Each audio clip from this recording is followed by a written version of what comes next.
예수께서 이르시되 내 마음을 다하고 목숨을 다하고 뜻을 다하여 주 너의 하나님을 사랑하라 하셨으니 이것이 크고 첫째 되는 계명이요. 아멘. 올해 우리에게 주신 그 송구 영신 예배 때 주신 말씀이 고린도전서 12장 31절 말씀입니다. 고린도전서 12장의 마지막 절이 31절인데 그 31절의 말씀을 우리 교회 가운데 주셨고 목장들도 다 주셨죠. 또 각자에게도 주셨는데 말씀이 되려면 그 말씀을 계속 묵상하는 거예요. 가져가는 게 중요한 게 아니라 그 말씀을 따라서 지금 하나님이 어떻게 운행하고 계시는지를 살펴보는 거죠. 부지런히. 그걸 성경은 시편에서는 읊조린다 이런 표현을 씁니다. 말씀을 되씹고 소가 마치 먹은 것을 되새김질 하듯이 되씹고 해서 자기 것으로 삼는. 그래서 송구영신 예배 여러분 말씀 한 카드씩 다 받으셨죠? 그거 개인에게도 가정에게도 그리고 교회에게도 주셨어요. 교회에 주신 말씀은 고린도전서 12장 31절 너희는 더욱 큰 은사를 사모하라. 내가 또한 가장 좋은 길을 너희에게 보이리라. 너희는 더욱 큰 은사를 사모하라. 더욱 큰 은사. 12장은 은사의 얘기예요. 고린도전서 12장은 뭐 방언한다고 자랑하고 잘 가르친다고 자랑하고 병 고친다고 자랑하고 하여튼 자기 것도 아닌데 하나님이 주셨는데 다 자랑하는 사람들만 있는 거예요. 겸손하지 못하고 내게 주신 것들을 가지고 사람을 살리는데 은사를 주시는 건 사람을 살리는 데 주시는 거거든요. 여러분 선물이라는 표현으로 은사를 쓰기도 하는데 여러분 영어로 선물이 뭐죠? 선물? 프레젠트라고 하죠. 프레젠트는 영어로 프레젠트는 또 다른 의미가 있죠. 선물 말고 뭐가 있죠? 야, 일부 예배 때는 영어 선생님이 둘이 있으니까 바로 대답하더라고. 몰라도 상관없어요. 천국 가는데 아무런 지장이 없어요. 제가 있잖아요. 걱정하지 마세요. 프레젠트라고 하는 선물이라고 하는 또 다른 의미, 뜻은 현재입니다. 현재라고 하는 뜻을 가지고 있죠. 프레젠트 똑같은 거예요. 선물이나 현재라고 하는 것이 똑같은 단어예요. 자, 그러면 현재가 지금 여러분이 있는 이 현재, 지금 여기 앉아 있는 시간, 이 현재가 여러분 선물인 것을 믿으십니까? 그게 내 것으로 확 와닿아야 돼요. 내가 여기서 떠나서 누군가를 또 만나거나 어디에서 뭔가를 해. 그 현재의 삶이 매 순간의 삶 하나하나가 선물인 것을 인정하고 사는 사람은 후회하지 않습니다. 이것만 지나가면 안 지나갑니다. 내가 그것을 선물로 받아들일 때 그 문제가 차카닥 하고 또 넘어가는 거예요. 여러분, 내가 이해가 되든 안 되든 이 현재의 일들 속에서 이 현재가 현재다워지려면 꼭 해야 되는 것이 감사입니다. 감사는 감사할 수 있어서 감사한 게 아니라 감사거리를 찾기 때문에 감사할 것이 있는 것입니다. 인간은요, 태초부터 인간은 타락한, 태초에 하나님이 천지를 창조하셨을 때는 그렇게 하나님과 소통이 잘 되고 한 존재였는데 범죄한 하나님을 거역해버린 인간에게는 모든 것이 불만거리고 불평거립니다. 교회도 똑같습니다. 하나님의 은혜가 내게 임하면 그 하나님의 은혜 가운데 있으면 말씀 하나하나가 내게 소중하고 그 말씀을 따라서 순종함으로 삶의 풍요로운 열매를 맺어가죠. 그러나 말씀이 들리지 않고 내 것이 되어지지 않을 때는 그것만큼 큰 고통은 없어요. 왜? 하나님의 말씀이 말씀으로 안 들리니까 전부 탓을 해야 되고 원망을 해야 되고 없고 다섯 가지 없고 있죠. 원망, 안 하네? 원망, 불평, 뭐지? 그 다음에 험담, 비판, 비난, 그래, 어쨌든 5가지 없고, 원망 없고, 불평 없고, 험담 없고, 비난 없고, 비판 없고. 이게 하나님 나라의 모습이 지금 실현이 돼가고 있는 거예요. 그러니까 하나님 나라는 그냥 되어지는 게 아니거든요. 내 안에서도. 내 안에 끊임없이 뭘 봐도 불평이야. 원망이고 탓하고. 여러분, 그분에게 당신인 지금 하나님의 나라를 살고 있나요? 하나님 나라가 당신에게 임했나요? 물어보세요. 자신 있게 얘기하나? 할 수가 없어요. 그러면 반대로 또 반대편에서, 그러면 당신은 지금 죽으면 후회하지 않을 자신이 있습니까? 대답을 못하죠. 후회거리니까 다. 그런데 왜 후회할 인생을 계속 사나요? 원망하고 탓하니까, 불평을 들어놓으니까.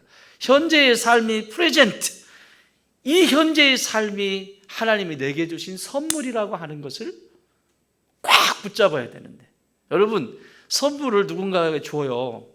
주면 그 선물을 받으면서 행복해하고 기뻐하고, 그러면 다음에 또 뭐 생기면 또 주고 싶죠? 아니에요?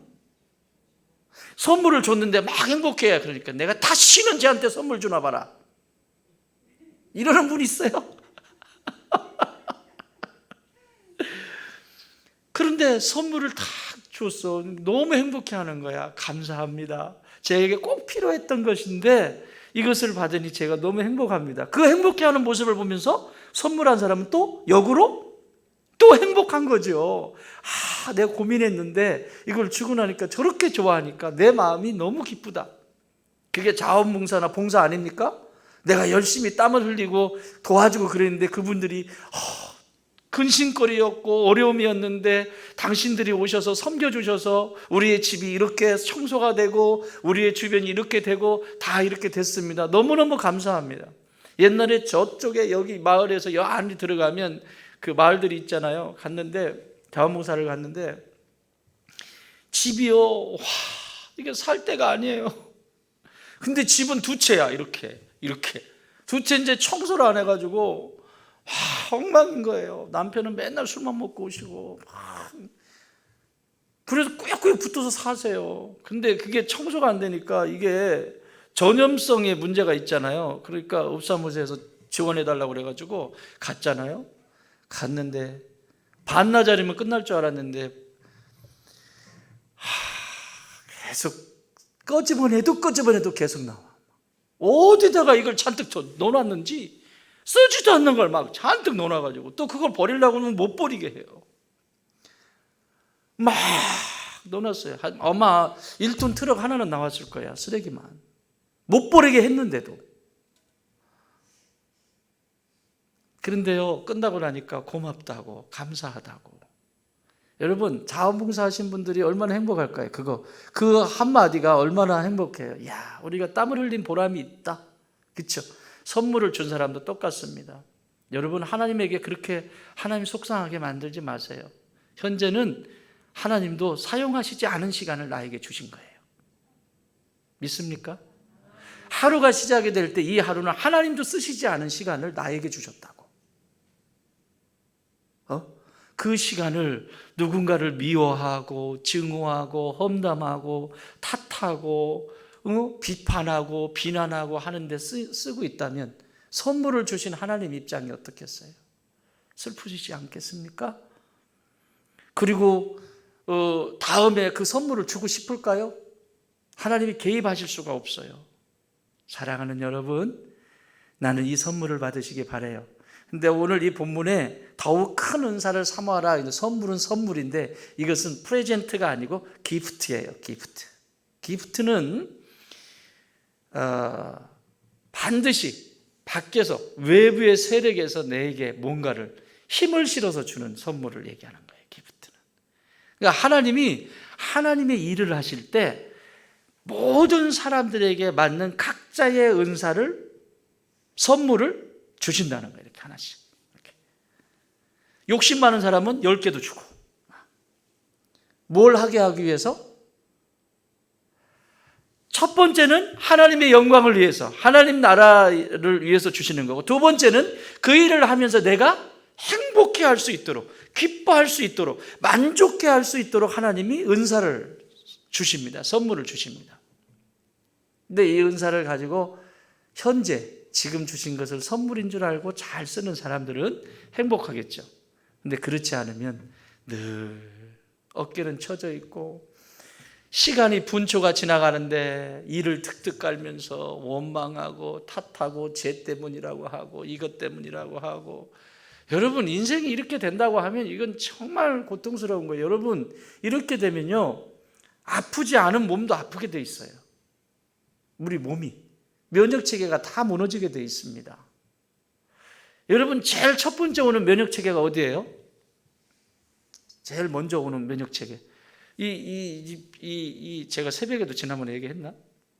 이 몸에 이제 바이러스가 딱 들어와요. 그러면 경찰이, NK가 경찰이 딱 완장차고 돌아다닌다니까요. 몸에 착착착착 돌아다니다가 수상한데? 너 뭐야? 신분증 내놔봐. 아니야, 우리 족속이 아니야. 이리 와. 탁 잡아가지고 수갑으로 채가지고 어디로 가냐면 여기로 가는 거예요. 여기로.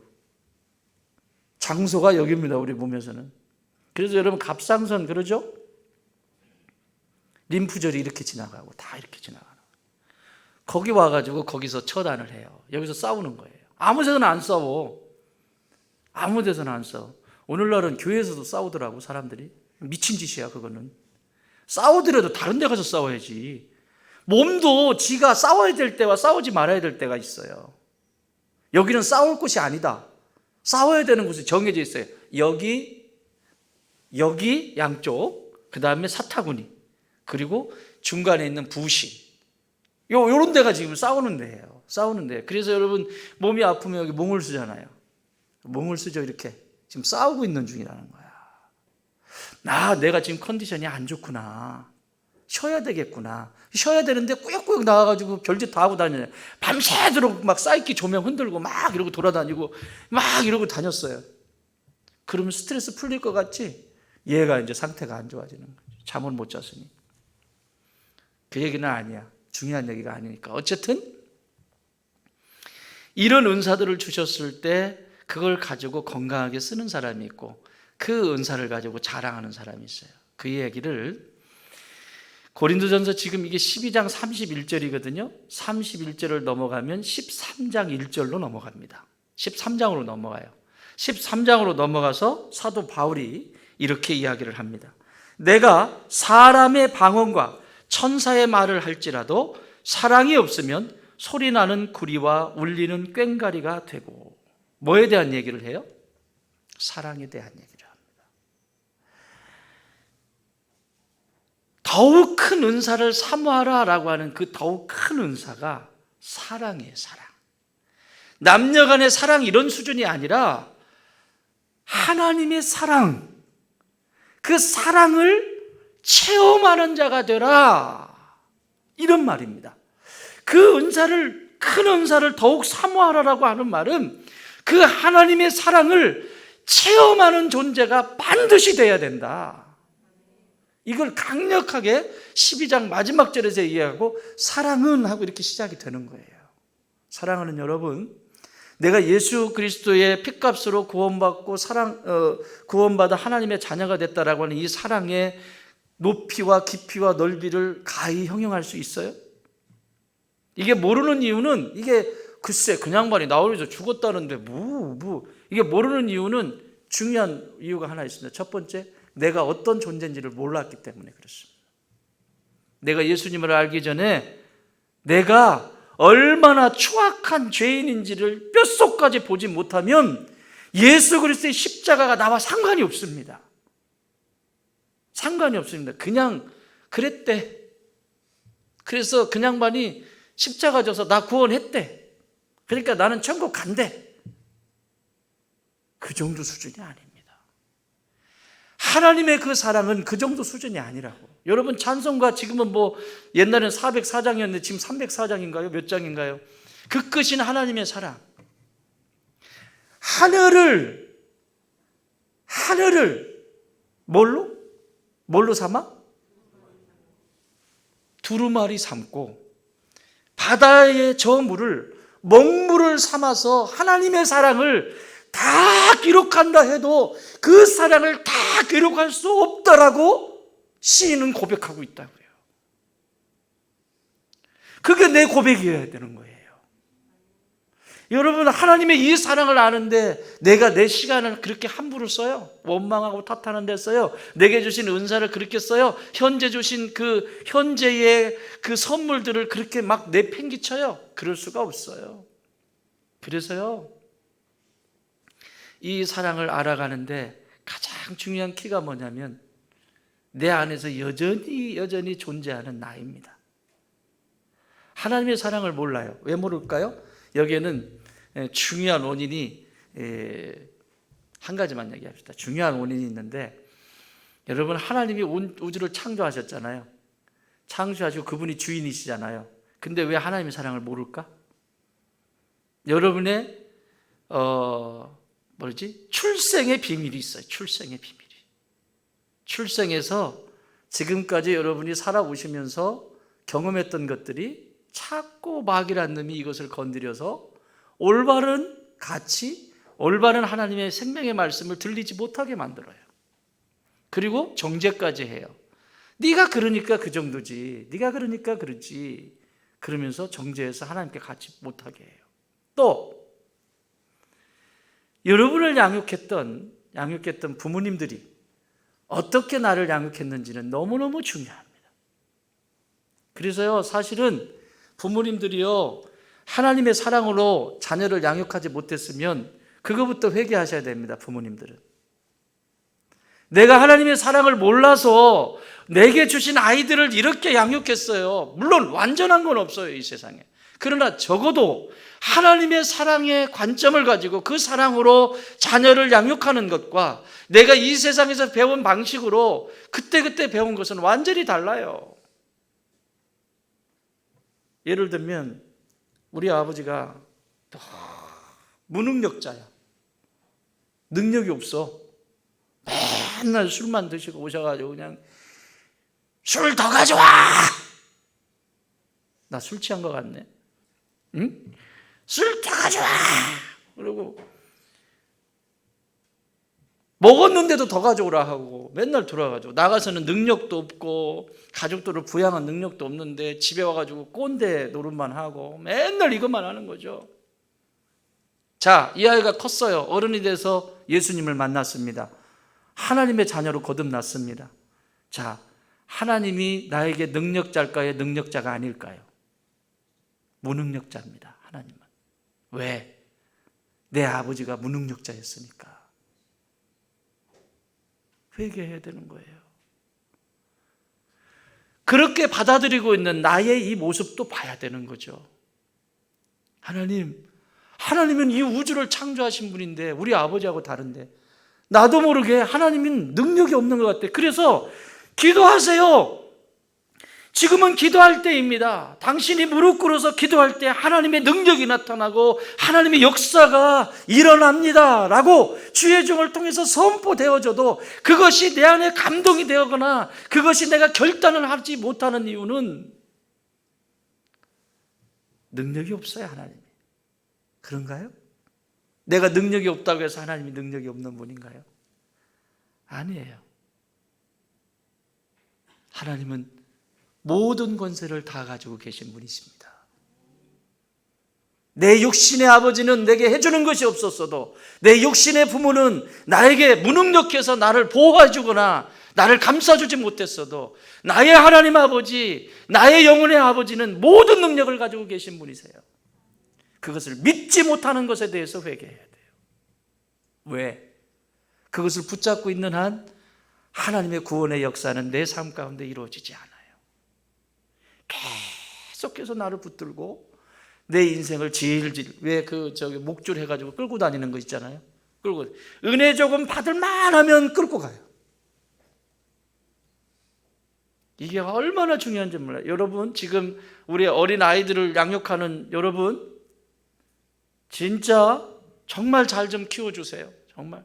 아이들만 보면 막 가슴이 사무쳐요. 제가 저러지 않은 애인데 왜 저러지? 다 이유가 있거든요. 안 돼요. 이게 그냥 그걸로 끝나지 않아요. 영적인 것까지 영향력이 가요. 영적인 것까지. 그래서 하나님을 하나님으로 믿지 못해요. 하나님이 무능력하고, 또 맨날 두들겨 맞았어. 옛날에 왜 이렇게 술 먹고 두들겨 패는 사람들이 이렇게 많았는지. 예? 많았죠. 동네에 꼭 몇 사람 있었어요. 그죠? 우리 동네도 있었어요. 저 어렸을 때도. 아니, 술을 안 먹었을 때는 멀쩡해요. 아주. 제가 나중에 심리학을 공부하고 나니까 그 아저씨가 너무 불쌍한 거야. 참 인생이 행복하지 않고 너무 불행한 인생을 살았구나. 근데 일만 해요, 일만. 자기 부인하고 나가서도 일만 해요. 그래서 자녀 낳았어요. 자녀 아들 셋 낳고 쭉 나가서 사는데, 애를 낳았다고 낳은 게 아니잖아, 그거. 어쨌든 그러고 해요. 근데 술만 드시면 막 이게 돌아. 근데 그 아빠가 맨날 두들겨 팬 거야. 맨날 두들겨 팬 거야. 술만 먹고 들어오면. 여러분, 이분이 만약에 하나님을 만났다고 생각해 보세요. 교회에서 예수 믿고 구원에 이르는 생명책에 이름이 석자가 기록이 돼 있어. 그래서 천국 백성은 맞아. 그런데 신앙이 성장할까요? 못할까요? 안 돼요. 왜? 하나님이 두렵기만 해. 하나님이 사랑하는 하나님이라고. 너의 눈물을 친히 닦아주시고, 네가 힘들 때 부추겨주고 다독거려주고, 너를 안아주시고 쓰다듬어주고, 내 편에 서서 언제나 나를 돌보시는, 기다리시는 그 하나님의 따스한 사랑을, 하나님 그런 분이신데 그 사랑을 경험할 수가 없어. 그래서 신앙이 성장이 안 돼. 이것도 치유가 필요해요. 그래서 이런 거 하나하나 성령께서 가르쳐 주실 때, 그래서 가까이 있어야 되는 거예요. 하나님 가까이. 그런 게 하나씩 하나씩 걷어지죠. 사도 바울은 이게 얼마나 중요한지, 이 사랑이 얼마나 중요한지를 1절부터 13장 1절부터 3절까지 이야기를 하는데, 1인칭을 써서 자기가 경험한 하나님을 지금 기록하는 거예요. 자기가 경험한 하나님. 잘 들어보세요. 내가 사람의 방언과 천사의 말을 할지라도, 엄청나죠? 천사의 말까지 해. 사랑이 없으면 소리나는 구리와 울리는 꽹과리가 되고, 이게 자기인식이라는 거예요. 이게 이런 자기인식이 있을 때 성령께서 역사하시는 거예요. 내가 지금까지 했던 수없이 많은 일들이 방언을 하고 천사의 말을 하고, 2절에서는 내가 예언하는 능력이 있고, 내가 모든 비밀을 꿰뚫고 모든 지식을 얻고 산을 옮길 만한 내 안에 믿음이 있다 할지라도, 내가 하는 모든 사역 가운데 하나님의 그 사랑을 내가 체험하지 못했다면, 그 사랑이 내게 없다면 아무것도 아니다. 이렇게 시작해요. 사랑하는 여러분, 나는 여러분이 하나님의 퇴색되지 않은 이 사랑을 꼭 반드시 빠른 시일 내에 다 체험하시기를 주님의 이름으로 축원합니다. 그 사랑 경험하면 누가 하라고 해서 하는 것도 아니고, 누가 뭐라고 해서가 아니라 그것 때문에 미쳐요. 여러분, 연인이 사랑을 한다고 생각해 보세요. 얼마나 가까이 같이 있고 싶고, 여러 친구들한테 갔을 때도 친구들 빼놓고 지들끼리 가고 싶고 막 그러잖아요. 제가 해봤기 때문에 그러는 거예요.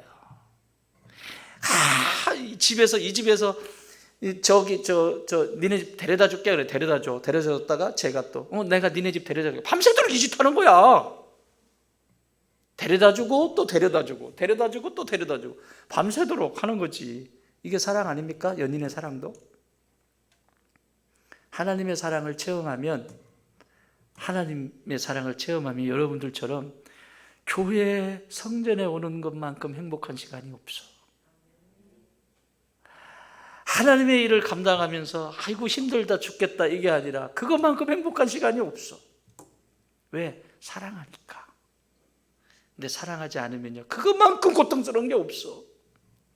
의무와 책임은 잔뜩 남아있는데, 여러분 가정에서도 왜 변화가 일어나지 않냐면, 가정에서 역할만 남아있어요. 부모들도 그렇고 아이들도 그렇고 역할은 누구나 해. 그 역할은 내가 빠져도 누군가를 거기다가 데려놔도, 야, 부부가 살아요. 근데 너 때문에 싫어. 너 나가. 이거 역할 정리하는 거거든.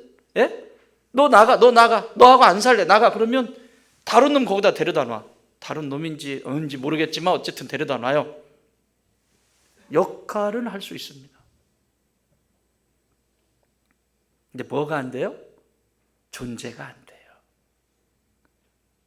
관계가 안 된다고. 관계라고 하는 것은, 사랑의 관계, 깊은 관계를 하는 것은 말로 되는 게 아니라, 그냥 역할만 한다고 되는 게 아니라, 밥만 먹여줘서 되는 게 아니라, 그 정서 속에 내가 들어가야 되는데 내가 두려운 거예요. 못 들어가요. 왜 그럴까요? 하나님의 사랑을 체험해야, 오늘 본문에 얘기하고 있는 것처럼 가장 큰 계명이 뭐냐? 라고 바리새인들이 와서 질문해요. 사두개인들이 된통 당하고 나니까 바리새인들한테 가서 나 된통 당했다 그랬더니, 바리새인들이 또 예수님께 몰려온 거예요. 몰려와서 선생님이요, 이 세상에 율법이 있는데 그 율법, 하나님이 주신 율법 중에서 가장 큰 계명이 뭡니까? 라고 질문해요. 그때 예수님이 딱 잘라서 말해요. 가장 큰 계명이 뭔지 아니? 하나님 사랑하는 거야. 내 인생에 아무리 많은 율법을 가지고 있어도, 지금 고린도전서 13장 1절부터 3절에 바울 사도가 고백하고 있는 것처럼, 아무리 큰 것을 해도 사랑이 없으면 울리는 구리 꽹가리에 불과하고 아무것도 아니라고 말하는 것처럼, 율법 학자들아, 너희들이 지금 알고 있는 그 수없이 많은 것을 가지고 있어도 역할적으로 그것을 가지고 사람들을 가리키고 별짓을 다 해도 네 안에는 살아있는 존재, 그 빙의 역사, 그 관계가 형성이 안 됐다라고 말하는 거예요. 누구와의 관계? 하나님과의 관계. 사랑하는 여러분, 하나님과의 관계가 깊으면 깊을수록 우리는 풍요로워집니다. 이웃 사랑하는 거요, 다음 주 말씀드리겠지만 쉬워요. 어려운 게 아니에요. 사랑한다는 것도 자기 식대로 사랑해달라고 그러지, 사람들은. 그런데 그건 병리적인 거예요. 계속해서. 여러분, 아이가 병이 든 아이가 있다고 하면 줘도 끝이 있을까요, 없을까요? 그건 사랑이 아니에요. 걔를 죽이는 거예요. 얘가 좋아한다고 해서 계속해서 얘한테 사탕을 계속 준다고 하면 걔 죽어요. 그건 사랑이 아니에요. 방치입니다. 방치. 사랑은 반드시 그가 성장할 수 있도록 책임을 다하는 것이 사랑입니다. 하나님이 그렇게 하셨어요, 우리에게. 자, 그러면 이런 과정 속에서 하나님을 사랑하는 것이 세 가지 영역에서 해야 된다고 하는데, 오늘 본문의 세 가지 영역이 뭐죠? 하나는 내 마음을 다하고, 또 목숨을 다하고, 또 뜻을 다해요. 세 가지. 하나님을 사랑하려면 이 세 가지를 다한다는 것은 전부를 얘기하는 거예요. 마음의 한쪽은 하고 한쪽은 안 하고 이런 차원이 아니라, 마음을 드리기로 했으면 마음을 다 드려야지. 여러분, 사랑을 하는데 마음을 한켠에 두고 썸 타는 사람들 기분 좋으시죠?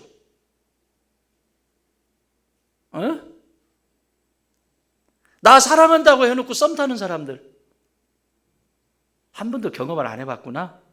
오직 그대는 내 사람이구만. 사랑하기로 했으면 온 마음을 거기에 쏟아야죠. 내 생명도 너와 함께 가는 거고, 그죠? 내 안에 있는 내 삶의 반경들이 너와 함께 간다라고 하는 것을 전제로 하는 거예요, 사랑이라고. 그러니까 이 하나님을 사랑한다라고 할 때 성도 그리스도인에게 있어서, 그리스도인이 아닌 경우에는 이게 뭐 상관이 없어요. 그러나 내가 하나님의 자녀로 살아간다는 것은 이 세 가지를 꼭 기억해야 돼요. 그 첫 번째가 마음입니다. 오늘은 이 마음만 볼 거예요. 자, 마음이라고 하는 단어는 카르디아라고 하는 단어를 쓰는데, 이 카르디아는 여러분 끝에 그리스 말의 아자로 끝나면 뭐라고 그랬죠? 여성명사라고 그랬어요. 그럼 스자로 끝나면 이제 그 정도는 이제 나오면 아리스토텔레스 남자구나. 그럼 뭐 여자라고 우기지 마. 아리스토텔레아 이러면 여자라고 해도 돼. 아리스토텔레스 남자구나 이 사람. 이 명사의 그 격을 명확하게 처리를 잘해요. 우리는 이름이 철순이 하면 이게 철순이가 남자인지 여자인지 이게 구분이 안 되잖아요. 또 어떤 사람은 아들을 못 낳는다고 여자아이를 남자 이름을 줘놨더라고. 뭐라고 줘놨더라? 뭐 이렇게 줘놨더라고요. 그런 것처럼 우리는 불분명하지만 이 사람들은 명확해요. 이 카르디아라고 하는 이 단어는 여성 명사예요. 그런데 공교롭게도 목숨이라고 하는 단어, 뜻, will이라고 하는 뜻이라고 하는 이 단어도 여성 명사예요. 여성 동지들, 여러분에게 미래가 달려 있습니다. 여러분들이 하나님을 뜨겁게 사랑하지 않으면 신랑들은 힘없어요. 신랑들은 여성이 왜 한 나라의 이 나라의 흥망성쇠도 여성에게 있잖아요. 그 뒤에서 다 조절하잖아요. 그죠? 우리 그 태조 조선 왕조를 세울 때도 그 첫 번째 부인은 일찍 돌아가시고 절에서 돌아가시고 그 누구지? 그분이 왕으로 오르죠? 올랐을 때 어떻게 하던가요? 그게 왕자의 난을 일으키는 거 아닙니까? 뒤에서 왕이 딱 태실에서 딱 대청에서 무슨 학교 갔다 온 것도 아니고 대청에서 이제 집에 오면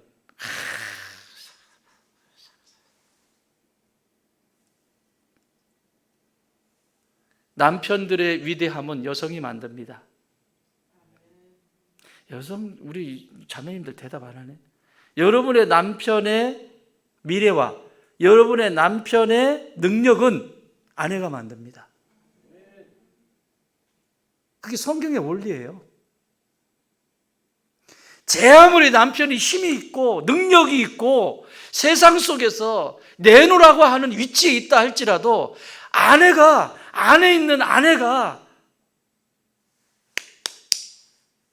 마음을 다하지 못하고 뜻을 다하지 못하고 목숨을 다하지 못하면 제 아무리 날고 기는 남편도 아무것도 할 수 없습니다. 저는 제가 여기 서 있는 이유는 제 아내 때문에.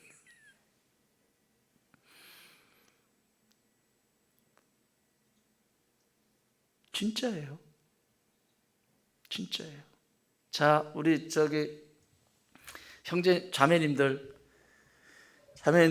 형제님들부터 하자. 여보, 나를 위해서 기도해 줘서 감사해요. 시작. 리얼하지 않은데? 그러면 여기 본문을 그대로 한다. 나에게 마음을 다해주고 목숨을 다해주고 뜻을 다해주어서 감사해요. 시작. 눈 쳐다보고 해라. 진짜 감사하시죠?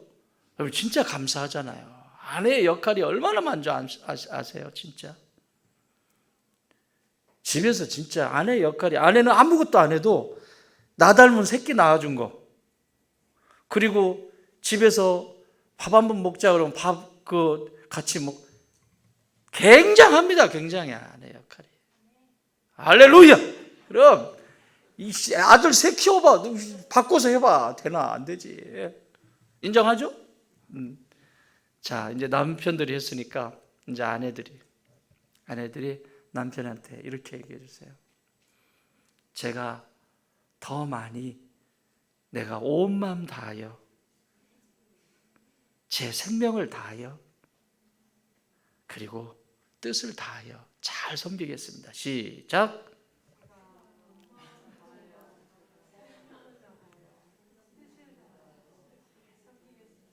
아멘. 이때 영적 질서가 잡혀요.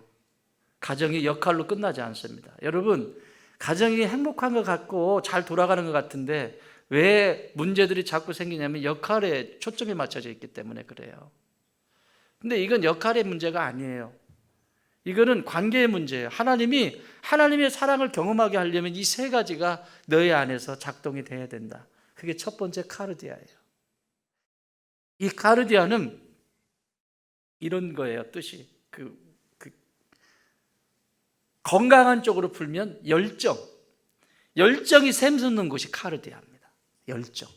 뭔가 선한 일을 하기 위해서 막 열정들이 솟아나는 카르디아예요. 또 반대로 이 마음에 건강하지 않은 부정한 것이 들어오면 어떻게 돼요? 욕망을 생산해내는 거죠. 욕망을.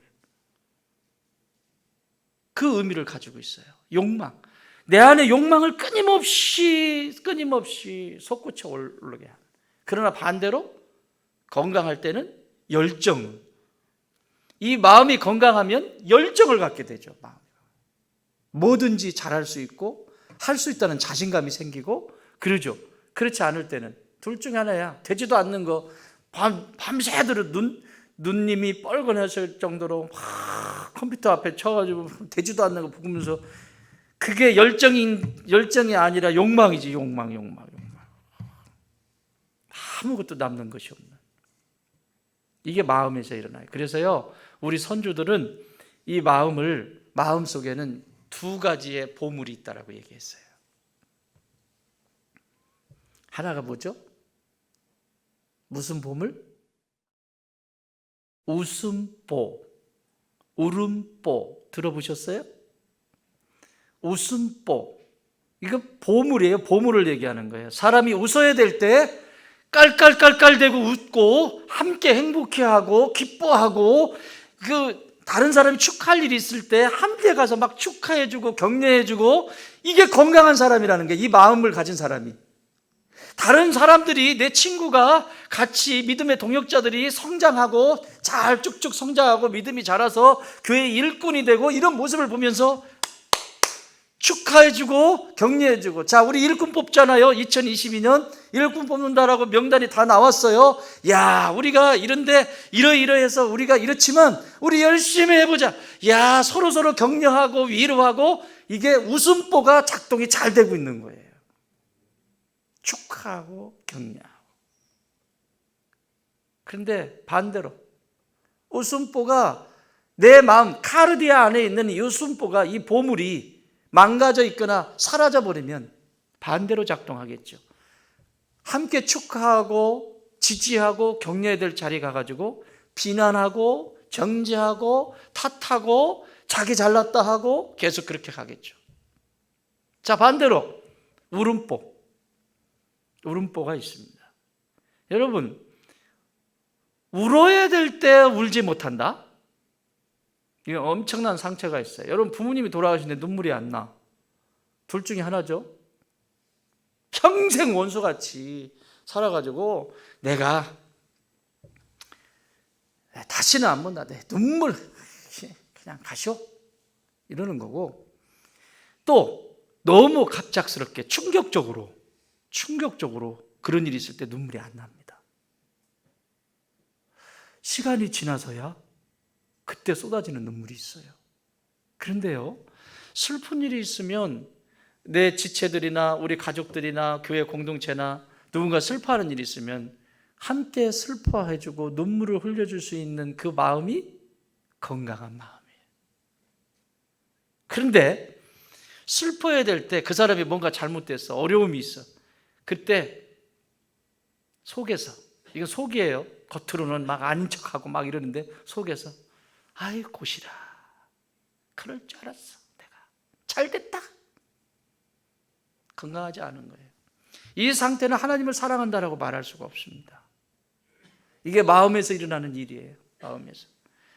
카르디아라고 하는 이 마음에서 우는 자들과 함께 울고 기뻐하는 자들과 함께 기뻐할 줄 아는 이 놀라운 비밀이 우리 마음속에 숨겨져 있다고요. 그러면 준비되셨습니까? 내가 지금 하나님을 사랑할 준비가 되셨어요? 요게 이렇게 돼야 이제 그 다음에 말이 들리기 시작해요. 안 됐다면 빨리 정비하세요. 버리세요. 버리고 내가 진짜 힘들어하는 사람과 함께 울고 기뻐하는데 제가 진짜 함께 축하해 줄 수 있나? 내 안에 질투가 생기고 시기심이 생기고 이러진 않나? 그런 거 빨리 버리세요. 그거 가지고는 하나님 사랑하는 그 단계도 들어갈 수가 없어요. 그러니 무슨 이웃을 사랑하겠어요? 열심히 일할 수 있다니까요. 이 일도 하고 저 일도 하고. 그런데 그 일하는 그 시작이 하나님 사랑이 아니기 때문에 반드시 시험에 들게 되어 있습니다. 왜? 내 의로 했으니까.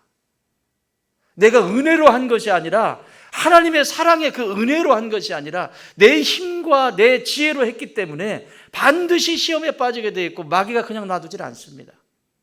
그런 결과를 가져와요. 자, 정리하셨죠? 그러면 한번 가보십시다. 그렇다면 하나님께 마음을 다하려면 내가 뭘 해야 될까? 5가지 하이파이브로 기억하세요. 5가지. 우리 나갈 때 인사할까요? 하이파이브? 하이파이브 인사할 때 꼭 이 5가지를 기억하면서 인사를 하세요. 첫 번째, 따라 합시다. 하나님을 가까이 하라. 더 크게, 하나님을 가까이 하라. 여러분, 인생에 누구를 가까이 두느냐는 굉장히 중요해요. 마음을 다한다는 것은 하나님을 저 멀리 하고 가까이 한다는 건 말이 안 되는 거예요. 가까이 해야 돼요. 누구와 가까이 해야 돼요? 사랑의 본체이신, 사랑의 본질이신 이 이성의 사랑 수준을 넘어 아가페, 신실하신 그 사랑, 변함없는 그 사랑의 본체이신, 사랑의 원천 되시는 하나님께 가까이 있지 않으면 이 사랑을 배울 수가 없어요. 그래서 가까이 해야 돼요. 야고보서 4장 8절에서 야고보는 이렇게 말합니다. 하나님을 가까이 하라. 그리하면 너희를 가까이 하시리라. 하나님을 가까이 해라. 그러면 너희를 다 해라. 그러면서 하시는 말씀이, 죄인들아 손을 깨끗이 하라. 두 마음을 품은 자들아 마음을 성결하게 해라. 그래야 가까이 가는 거예요. 마음에 두 마음 품고 있어 아닌 것처럼 고집부리고 거역하고 어떻게 가까이 가겠어요? 하나님도 여전히 거기 계세요. 그렇지만 내가 가까이 가질 못해요. 하나님 빛이시니까. 그렇게 되겠죠? 하나님을 가까이 하는 거예요. 그 가까이, 거기에 자꾸 가까이 가면 나를 하나님이 치유하시기 시작해요.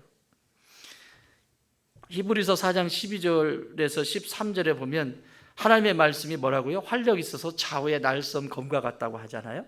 근데 그 좌우의 날선 검이라고 하는 것은 하나님께 가까이 있을 때 내 안에 있는 이런 것들을 다 수술해 주신다고.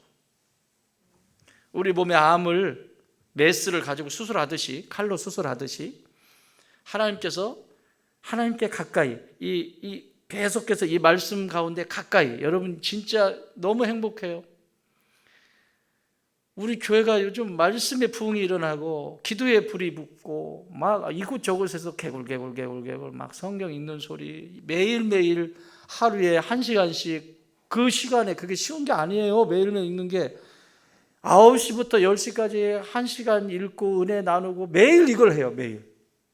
아이들은 선생님들이 전화를 해서 우리 잼을 하고 말씀을 또 가르치고 축복입니다. 가까이 가는 거예요. 하나님 앞에. 뭐라고 약속하셨죠? 네가 나에 가까이 하라. 그러면 내가 너와 가까이 하겠다 하시잖아요. 내가 하나님 앞에 가까이 가지 않는데 어떻게 하나님이 나한테 가까이 오기를 원하냐고. 그건 말이 안 되잖아요. 힘이 없으면 말씀드렸잖아요. 쳐서라도, 다리를 끌고서라도, 다리가 부러져서 끌고서라도 와서 엎드리라고. 마귀는 그것까지도 못 가게 만들어요. 이렇게. 거기가 시작점이에요. 가까이 가는 일에 내 전 존재를 맡기라고 하는 것입니다. 기억하십시오. 반드시 가까이 가야 합니다. 그렇지 않으면 어떤 일이 일어나면 완고함이 생겨요. 히브리서 3장 8절, 광야에서 시험하던 날에 거역하던 것 같이 너희 마음을 완고하게 하지 마라. 그러니까 하나님께 가까이 가지 않으면 어떤 일이 일어나냐면 자꾸 마음이 딱딱해져요. 그러니까 마음은 부드러워야 되잖아. 여러분, 마음이 부드러워야 돼요? 딱딱해야 돼요? 여러분, 말 안 듣는 사람 뭐라 그러죠? 간땡이가 부었네, 이렇게 얘기하죠. 여러분, 간이 붓는다는 것은 간이 부드럽지 않다는 얘기예요. 간이 굳었다는 얘기예요. 그럼 기능을 상실하는 거예요. 그런데 이 마음이 완고해져 버리면 거기에 무슨 일이 일어나겠어요? 말씀이 들어가지 않았는데 완고해지는 거예요. 계속해서 딱딱해지는 거예요. 이 딱딱해진 곳에 어떻게, 이걸 에베소 4장 18절에서 이렇게 말합니다. 그들의 총명이 어두워지고 그들 가운데 있는 무지함과 그들의 마음이 굳어짐으로 말미암아 하나님의 생명에서 떠나 있도다. 마음이 굳어지기 시작한대. 굳어지기 시작해서 하나님의 생명에서 떠나. 그러면 어떻게 되겠어요? 생명에서 떠났다는 건 반대로 얘기하면 사망이죠. 하나님의 생명을 사랑으로 바꾸면, 하나님의 사랑에서 떠났다면 내 안에 미움만 가득한 거죠. 그래서 지금 현재 내게 주신 이 프레젠트, 선물을 선물로서 내가 쓰기에 사용할 수가 없게 돼요. 하나님은 나에게 선물로 주셨는데, 그래서 그 큰 은사를 사모하라고 하시는데, 자, 첫 번째. 두 번째는 따라합시다. 말씀을 따라 회개하라. 자, 이제 하나님 말씀 앞에 딱 서서 하나님께 가까이 갔어요. 갔으면 그 다음에 해야 되는 단계는 반드시 회개해야 됩니다. 자꾸 합리화하려고 하지 마세요. 남들도 다 그러는데, 그리스도인 뭐 유별나? 사는 사람들도 다 그러고 사는데 나만 왜 유별나? 안 그래요. 그리스도인은 구별된 존재를 그리스도인이라고 그래. 거룩, 구별됐다는 얘기죠. 구별됐다. 내가 술을 못 마셔서 안 마시는 게 아니라 내가 사람들한테, 연약한 사람들한테 그 술을 마심으로 그 사람이 내가 술을 안 마실 때 그 사람은 나의 안 마시는 이 거룩한 모습을 통해서 빨리 그 사람이 그 마시는 자리에서, 시컷 나와 함께 마시던 자리에서 돌이키게 할 수 있잖아, 빨리. 그런데 내가 그 사람과 대작을 하고 같이 먹고 즐기고 할 수 없어서가 아니라니까. 그렇게 했을 때 그 사람이 그 술을 끊기가 쉽겠냐고요. 내가 친한 친구인데. 무슨 얘기인지 아시겠어요? 할 수 없어서가 아니라 구원하기 위해서 하는 거라고. 구원하시고. 바울 사도가 뭐라고 그래요? 내가 할 줄 몰라서 그러는 줄 아니? 나는 다 할 수 있어. 그렇지만 너희의 영혼 구원을 위해서 내가 하지 않는 거야. 그렇잖아요. 할 수 없어서 그런 게 아니야. 영혼에 관심이 있는 거예요. 그래서 회개하는 거예요.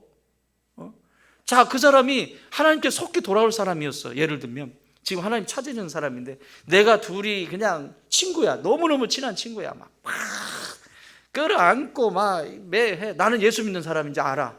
교회 다니는 줄 알아.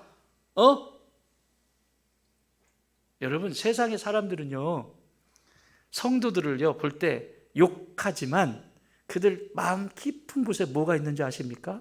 나는 이렇게 술 처먹고 타락하고 이렇게 못되게 살아도 니들은 그렇게 하지 마. 이게 있어요. 아세요? 그런데 거기에 대작을 해보세요. 어떤 일이 일어나나? 내가 하나님 앞에 범죄하는 거예요. 하나님 앞에. 이 사람이 내가 대작하지 않고, 야, 내가 술도 따라줄 수 있겠지. 어쩌면.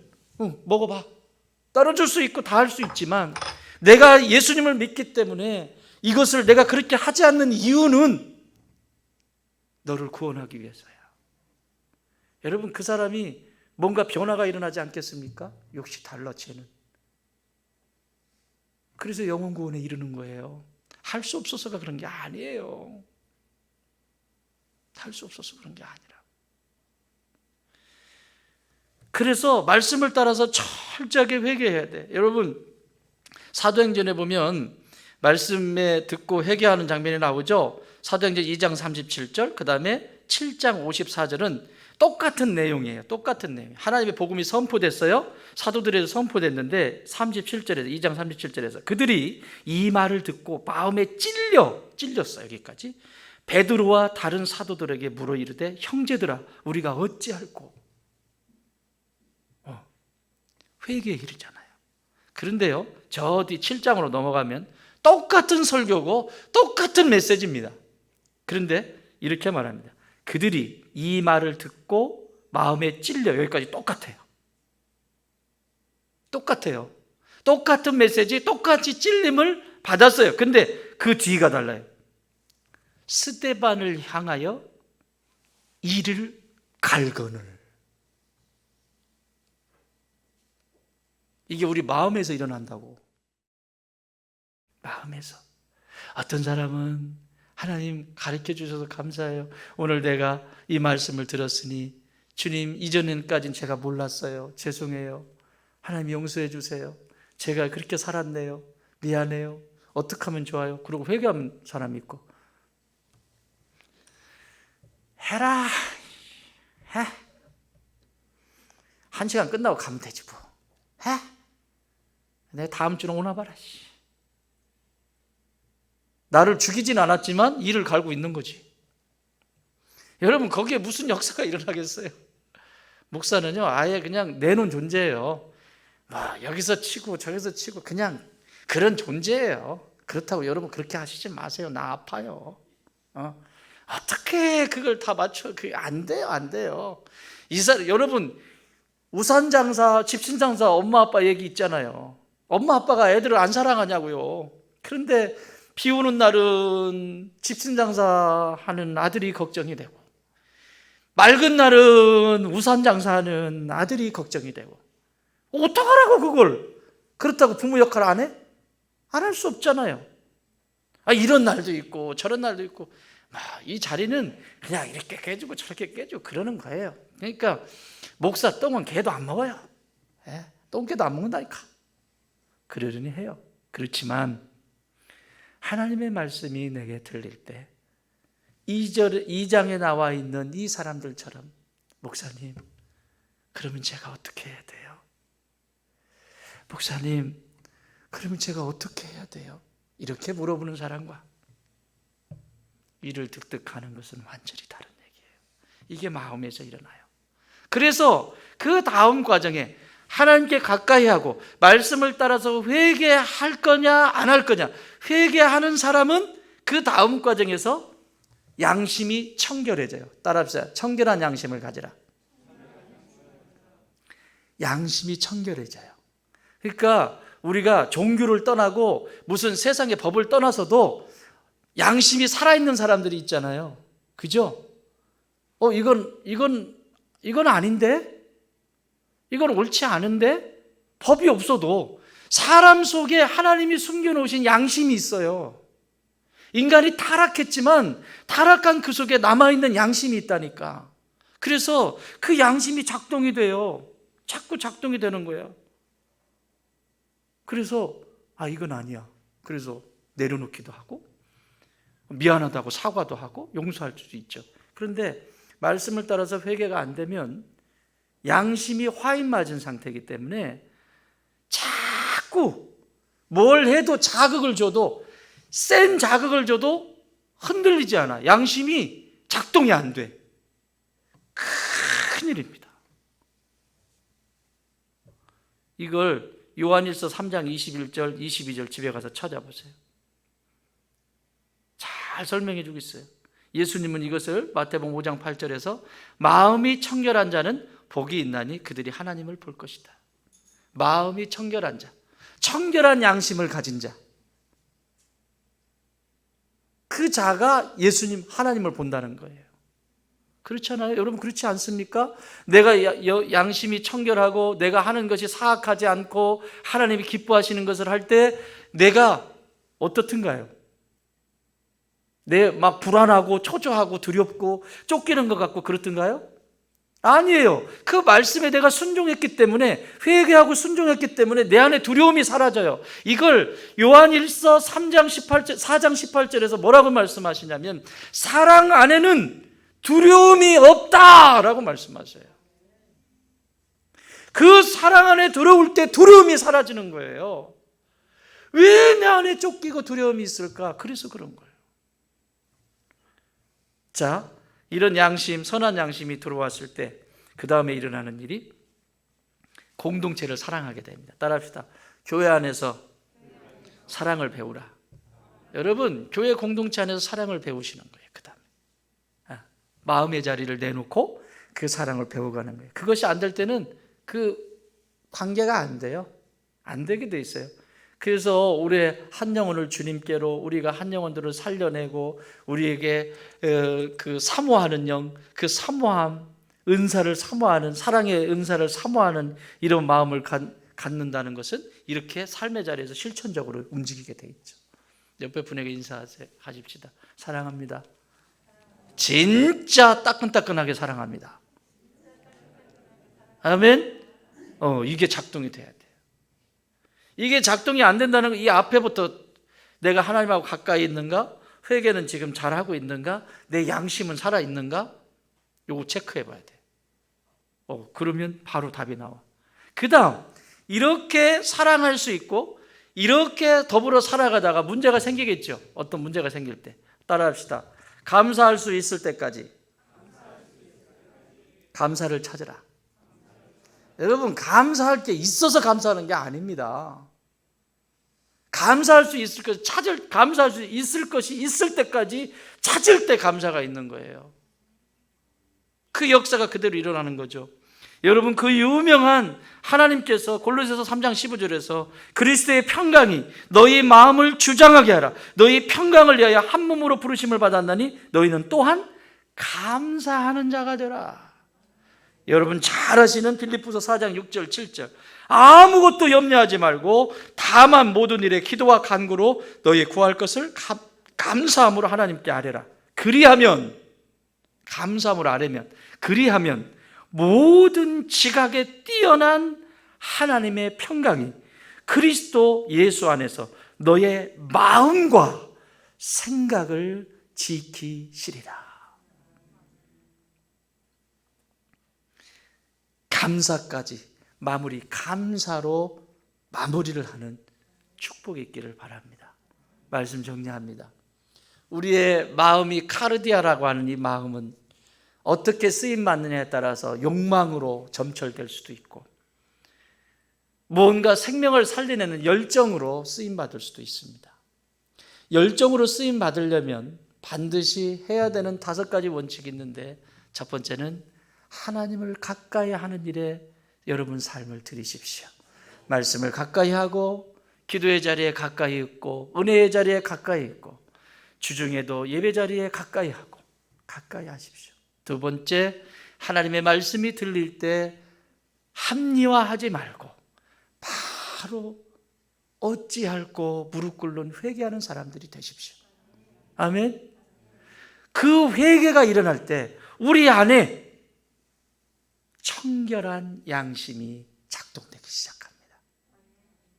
누구 때문도 아니고 이것 때문도 아니고 분별할 수 있는 청결한 양심이 작동이 되게 됐습니다. 이 청결한 양심은 어떤 공동체든, 이게 교회든 이게 가정이든 어떤 공동체에 들어가든지 그 공동체 속에서 사랑을 배워가는 통로가 됩니다.